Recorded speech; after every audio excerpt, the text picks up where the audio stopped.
მიუხედავად იმისა, რომ ონკოლოგიური დაავადებების ზოგადად ავადობის და გარდაცვალების არც თუ ისე დიდ ნაწილს წარმოადგენს, მაგალითად 68% სიკვდილიანობის საქართველოში არის მაღალი არტერიული წნევის და მისგან გამოწვეული დაავადებების წილად. გულსიძახვა და ინსულტი და ასე შემდეგ. და მთლიანად ონკოლოგიური დაავადებები ყველა ჯგუფი არ აღემატება 5%-ს. ანუ შედარებით ნაკლებია, მაგრამ დაავადების სპეციფიურობა არის ის, რომ ის არა მარტო უშუალოდ პაციენტს აზიანებს, არამედ ძალიან დიდ ნაწილს სოციუმისას, მისი ოჯახის წევრებს, ახლობლებს, რადგან თვეების და ხშირად წლების განმავლობაში მათ უყალიბდებათ უმწეობის განცდა, ფატალურობის განცდა, არადა ეს ონკოლოგია არ არის ფატალური დაავადება დროული აღმოცნობის პერიოდში და აი ეს არის პრობლემა სპეციფიური ონკოლოგიისათვის. რას ვაკეთებთ ახლა ამ მიმართულებით, რა ხდება საერთოდ?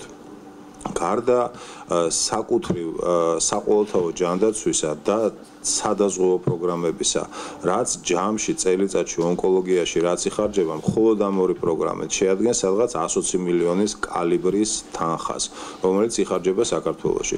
გარდა ამისა, არსებობს ეგრეთ წოდებული რეფერალური პროგრამა, რომელიც განსაკუთრებულ შემთხვევებში, მაგალითად, ამოეწურა ლიმიტი ადამიანს და აღარ აქვს ფული, რომ კიდე ერთი კურსი ჩაიტაროს, ან ჭირდება ძვირადღირებული წამალი, ან ჭირდება აქაური რესურსი ამოწურა და ჭირდება, რომ წავიდეს საზღვარგარეთ. ეს პროგრამა ჯამში მოიცავს წელიწადში სადღაც 18 მილიონამდე, უпростоრედ 18.5 მილიონ ლარს, რასაც სახელმწიფო ხარჯავს აი ამ განსაკუთრებული შემთხვევებისათვის.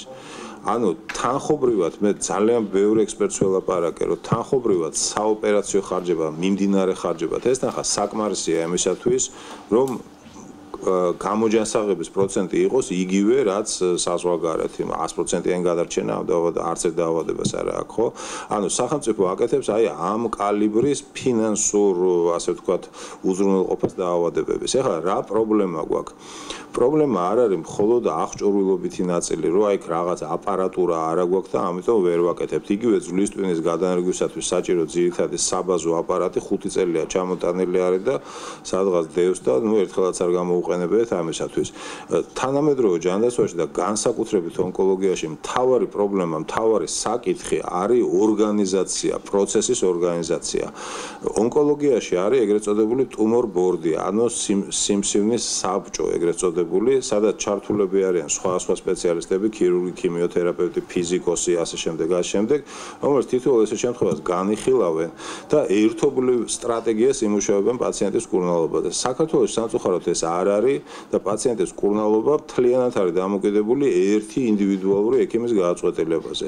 დღეს ეს სისტემა აღარ მუშაობს, ეს მუშაობდა ალბათ 20 წლის წინ, ან 30 წლის. აი მთავარი პრობლემა ეს არის ორგანიზაცია ამისი.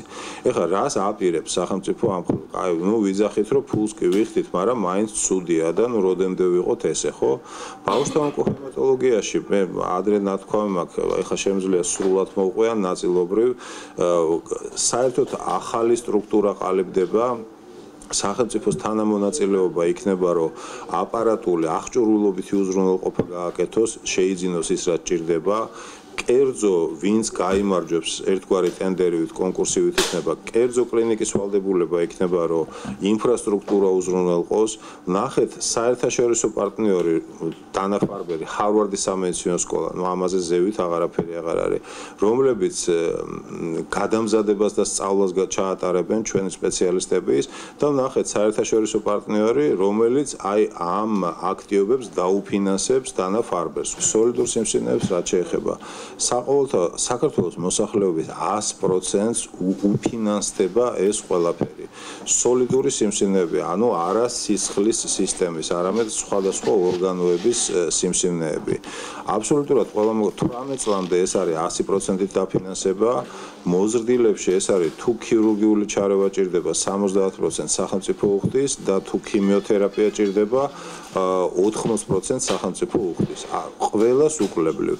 გარდა ამისა, აი ის ციფრები, რაც მე გითხარით 18 მილიონი წელიწადში, აქედან ნახევარი თითქმის 8 მილიონი ხმარდება მარტო მათ დამატებით მკურნალობას, ანუ რაც არ იყო დაზღვევით, არ იყო საყოველთაო ჯანდაცვით, ამოწურა ლიმიტი, ჭირდება ძვირიანი წამალი. პლუს კიდე ამაში უხდით 8 მილიონს და საზღვარგარეთ რაც შეეხება სადღაც თუ სწორად მახსოვს სადღაც 700.000 თუ 800.000 ევრომდე გვაქვს მარტო შარშან დახარჯული საზღვარგარეთ დაფინანსებები ასეთი პაციენტების ფინანსურად ამას ზედაზღვარი არ აქვს მაგრამ ცოტაც არ არის ეს ყველაფერი სწორი ორგანიზაციის შემთხვევაში ბევრად ეფექტურად შეიძლება, ბევრად უკეთესი შედეგების გამოღება შეიძლება ამ მხრივ. სწორი დაგეგმვა და ორგანიზაცია ჭირდება. კიდევ ერთხელ ვიძახი, რომ არ არის ჯანდაცვა ესეთი სფერო, რომელიც უნდა მიუშვა ველური ბაზრის პრინციპებზე. ამას ჭირდება ორგანიზება და რაღაცნაირი მართვა.